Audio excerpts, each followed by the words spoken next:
अध्याय 8 ब्रह्म प्राप्ति और पुनर्जन्म। ब्रह्म क्या है? अध्यात्म क्या है? अर्जुन ने पूछा, कृष्ण यह ब्रह्म क्या है? अध्यात्म क्या है? कर्म क्या है? अधिभूत क्या है? और अधिदैव किसे कहते हैं? संसार और शरीर में अधियज्ञ कौन और कैसे है? जो नियमित आत्म अनुशासित रहा है वो अंतिम समय में आपको कैसे पहचानता है? भगवान बोले, नाश न होने वाला परम ब्रह्म है। स्वभाव के अध्ययन करने को अध्यात्म कहते हैं। प्रकृति से होने वाले सृष्टि के कार्यों को कर्म कहते हैं। पैदा होकर नष्ट होने वाला सब अधिभूत है। इनमें वास करने वाला पुरुष और नष्ट न होने वाला अधिदैव है। संसार और इस शरीर में अधियज्ञ मैं ही हूँ। अर्जुन, अंतिम समय में जो मुझे याद रखते हुए शरीर छोड़ता है वो मेरे ही भाव स्वरूप को पाता है, इसमें कोई संदेह नहीं है। जिस भाव को याद रखते हुए मनुष्य शरीर छोड़ता है उन भावों में रमा होने से उस भाव के लिए अगले जन्म को पाता है। इसीलिए हर समय मुझे ध्यान में रख। लड़ाई में भी मन और बुद्धि मुझे अर्पित करके मुझे याद रखने से निसंदेह तू मुझे पा लेगा। परम पुरुष को पाने का नित्य ध्यान योग के अभ्यास से जुड़ा हुआ, जो चेतना को इधर उधर नहीं जाने देता, हर समय दिव्य परम पुरुष का चिंतन करने वाला उसे पा लेता है। जो सर्वज्ञानी, सनातन, सब पर शासन करने वाला, अणु से भी सूक्ष्म, सबको धारण किए हुए सूर्य के जैसे चमकदार, अंधकार से अति परे, विचार में न आ सकने वाले स्वरूप का ध्यान करता है।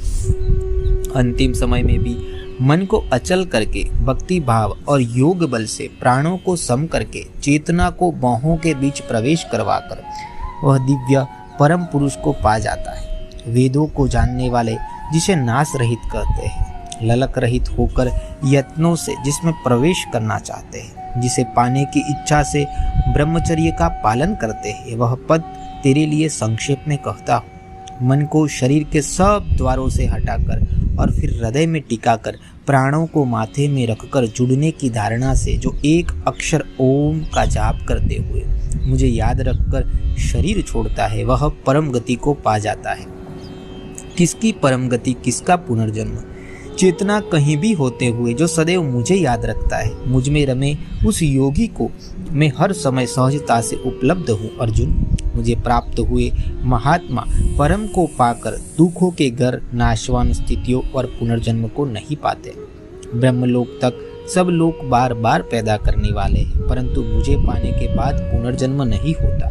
दिन और रात को जानने वाले जानते हैं कि ब्रह्मा का दिन 1000 युगों का है, 1000 युगों की ब्रह्मा की रात है। दिन शुरू होने पर अव्यक्त से सभी पैदा हो जाते हैं, रात होने पर सभी उस अव्यक्त में ही लीन हो जाते हैं। सभी प्राणियों का यह समूह बार बार रात्रि में लीन और दिन में पैदा होने के लिए विवश है। अर्जुन, परंतु उस अव्यक्त से परे एक अलग सनातन अव्यक्त भी है, जो सभी प्राणियों के नष्ट होने पर भी नष्ट नहीं होता।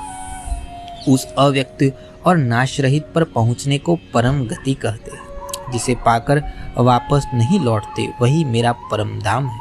अर्जुन, उस परम स्थिति को अटूट भक्ति से पाया जा सकता है, जिसके अंतर्गत सभी प्राणी है और जिससे यह सारा संसार व्याप्त है। अर्जुन, जिस समय यहाँ से जाने के बाद योगी फिर से वापस लौट कर नहीं आते या लौट आते हैं, वो समय बताता।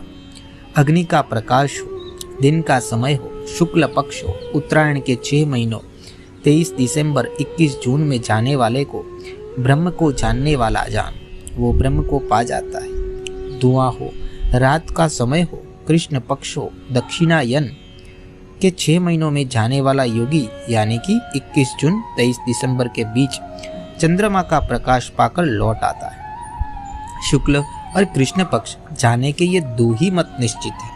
एक में गया लौटता नहीं और दूसरे में गया फिर से आ जाता है। इन दोनों मार्गों को जानने वाला योगी भ्रमित नहीं होता, इसलिए हर समय योग स्थित हो। अर्जुन, इसे जानकर योगी वेदों, यज्ञों, तपों और दानों के जो भी पुण्य फल कहे गए हैं उन सब को बिना संदेह पार करके सनातन परम पद को पा जाता है।